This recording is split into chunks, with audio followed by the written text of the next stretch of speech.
paling kecil. Kalau sedang nggak ada paling. Paling besar dan sedang dan paling kecil. Yang paling besar tabaqah yang ketujuh seperti Imam Malik, Sufyan Ats-Tsauri, Syu'bah ibn al-Hajjaj, Waddah al-Yashkuri, Laits ibn Sa'ad. Adapun di tabaqah yang ke-9 sekarang itba'ut tabi'in yang kecil. Maknanya mereka bukan dari kelompok yang paling besar dari gembong itba'ut tabi'in. Maka Abdul Aziz bin Abdus Samad Al-Ammi dia adalah di tabaqat yang itba'ut tabi'in kecil. Maka siapa yang hidup di tabaqah yang ke-9 ini dari para ulama seperti Abdurrahman ibnu Mahdi. Maka tadi Abdurrahman ibnu Mahdi dia meriwayatkan dari Ali ibnu Madini. Dia mengakui keilmuannya. Padahal dia adalah termasuk gurunya. Dan di tabaqahnya yang ke-9 juga adalah Yazid ibnu Harun. Dan juga Muhammad ibnu Idris Asy-Syafi'i. Maka Imam Asy-Syafi'i di tabaqah yang ke-9 sezaman dengan Abdurrahman ibnu Mahdi dan rawi ini Abdul Aziz ibnu Abdus Samad. Dan juga di zaman Abdul Razak ibnu Hammam As-San'ani, bintang kejeraknya Yaman pada zamannya. Dan juga Abu Dawud At-Tayalisi. Dan juga Ad-Dhahhak ibnu Makhlad An-Nabil. Ingat dilaqabi Nabil kenapa? Karena hidungnya panjang. Orang Arab. Di saat dia masuk kepada istrinya, wallahu a'lam mungkin malam pertama gelap karena tidak ada lampu juga. Maka di saat istrinya tertumbur dengan sesuatu, maka dikatakan, jauhkan aku dari hidungmu. Hidungnya panjang. Kata dia, ini bukan hidung, ini lutut. Maka dinamakan An-Nabil karena itu. Maka ini hidup di tabaqah yang ke-9. Dan kedudukan Abdul Aziz Ibni Abdus Samad Al-Ammi Al-Basri dari Irak di zaman sekarang ini, dia hidup di tabaqah yang ke-9. Dan dari segi al-jarh wa ta'dil, maka rawi ini adalah rawi yang bisa kita katakan thiqah ataupun di atas thiqah, yang jelas thiqah, dithiqahkan oleh para ulama. Berkata Abu Zur'ah thiqah, berkata Imam Ahmad thiqah, berkata Abu Dawud thiqah, berkata An-Nasa'i thiqah. Maka dithiqahkan oleh banyak muhaddisin. Abu Hatim mengatakan saleh, turun dari thiqah. Dan berkata Abdurrahman ibnu Mahdi juga mensiqahkannya. Dan Yahya ibnu Ma'in mengatakan la ba'sa bihi. Maka wallahu a'lam yang zahir dia adalah rawi yang thiqah saja. Sebelum kita masuk kepada berikutnya, silahkan adzan. Al-muadzin ya'adzan. Bismillah. Kemudian berkata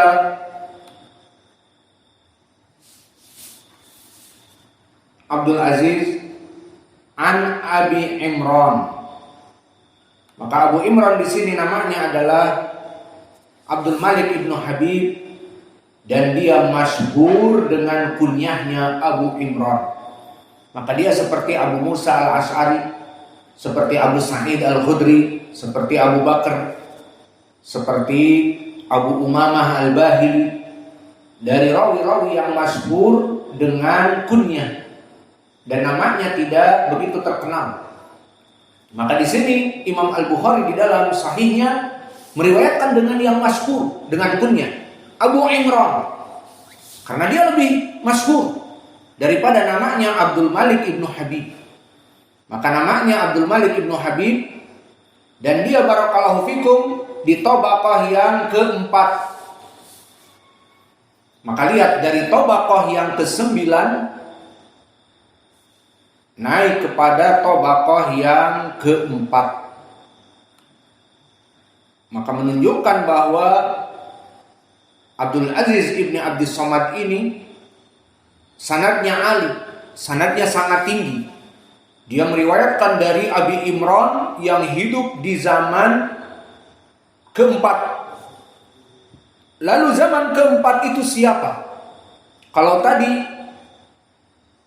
Abdul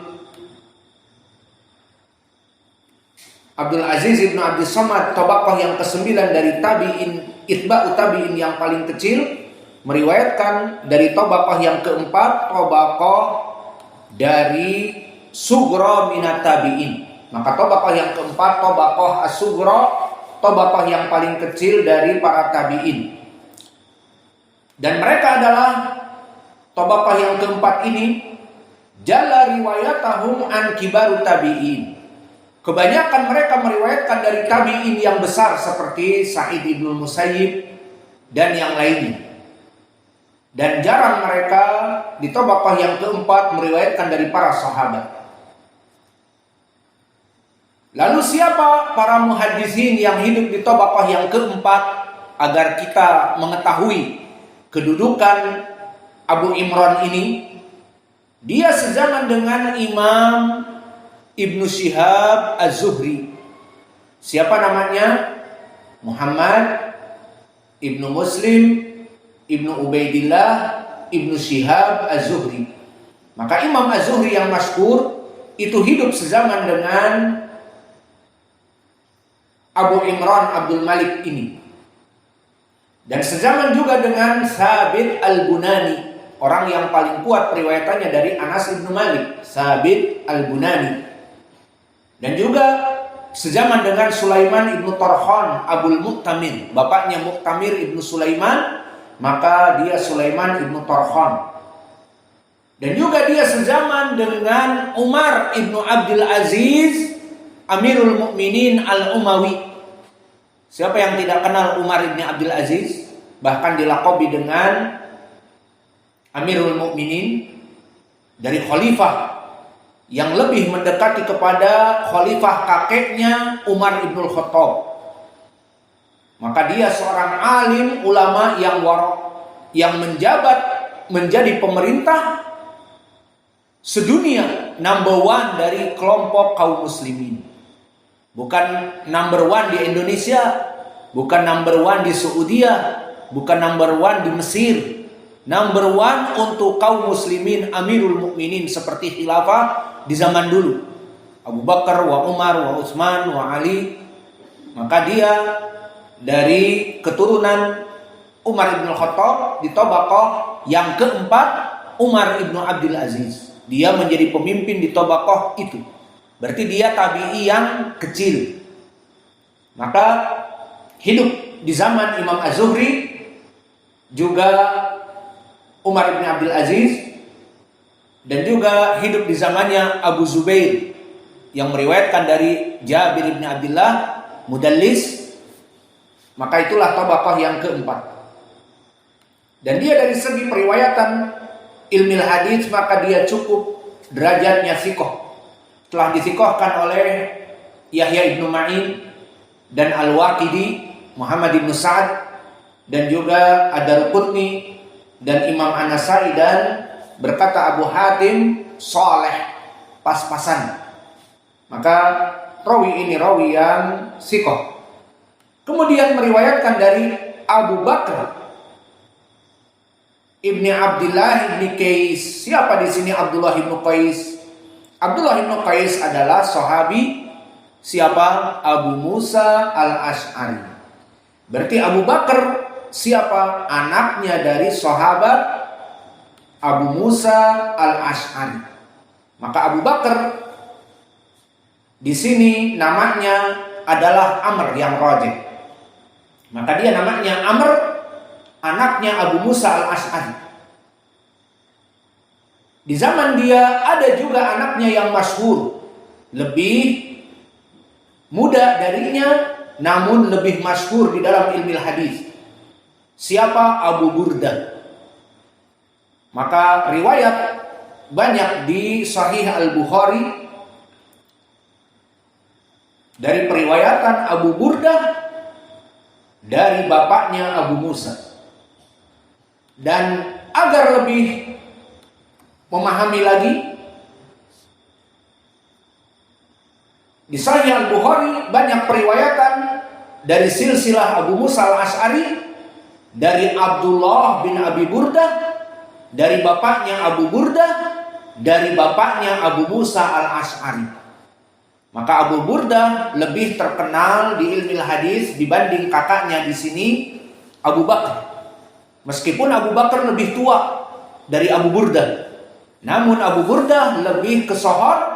Bahkan Abu Burdah mempunyai seorang anak muhaddis juga bernama Abdullah. Maka Abdullah ibnu Abi Burdah meriwayatkan dari bapaknya Abi Burdah, Abu Burdah meriwayatkan dari bapaknya, yakni kakeknya Abdullah Abu Musa Al-Asy'ari. Paham? Maka ini banyak diriwayatkan oleh Imam Al-Bukhari dari jalan Abdullah ibnu Abi Burdah an Abi Burdah an Abi Musa Al-Asy'ari. Maka Abu Burdah anaknya Abu Musa dan Abdullah cucunya Abu Musa Al-Asy'ari. Namun di hadis ini dari Abu Bakar bin Abi Musa Al-Asy'ari, menandakan Abu Musa Al-Asy'ari mempunyai anak muhaddisin. Yang paling terkenal Abu Burdah dan juga Abu Bakar. Adapun Abu Bakar bin Abi Musa Al-Asy'ari, di sanad disebutkan Abu Bakar ibni Abdullah ibni Qais, karena Abu Musa Al-Asy'ari namanya Abdullah ibnu Qais. Maka derajatnya adalah rawi yang thiqah.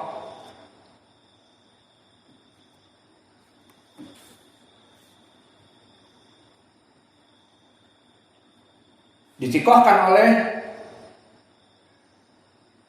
para ulama.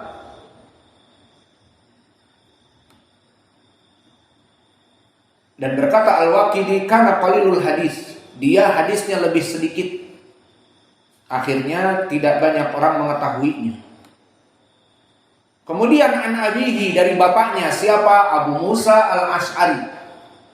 Abu Musa Al-Asy'ari barakallahu fikum namanya Abdullah bin Qais, wa huwa kadzalik mimman ustuhira bismihi bikunyatihi wa lam yustahar bi ismihi. Dia termasuk dari sahabat yang masyhur dengan kunyah dan namanya tidak begitu diketahui, seperti Abu Hurairah, seperti Abu Umamah Al-Bahili, seperti Abu Razin Al-Uqaili, seperti Abu Sa'id Al-Khudri, seperti Abu Bakar As-Siddiq. Maka masyhur dengan kunyah, namanya kurang begitu populer. Begitupun Abu Musa Al-Asy'ari, wa huwa ismuhu Abdullah ibnu Qais. Dan keutamaannya banyak. Wa min fadail Abu Musa Al-Asy'ari, dari keutamaan Abu Musa Al-Asy'ari bahwa dia itu du hijratain. Dia mempunyai 2 hijrah. Kaifa du hijratain? Bagaimana kisahnya dia sampai hijrah 2 kali?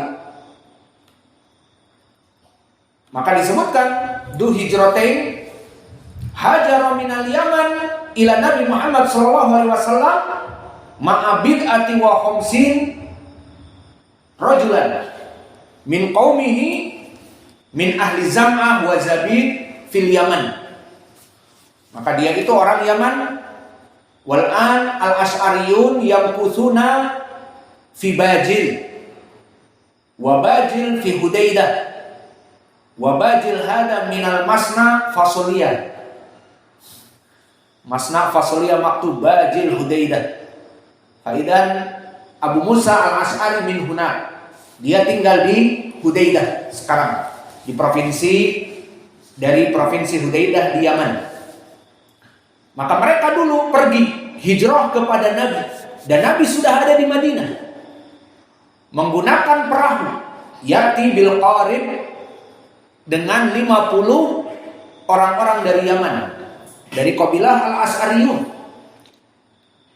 Fa'alqathum arih ila bilad Habasyah.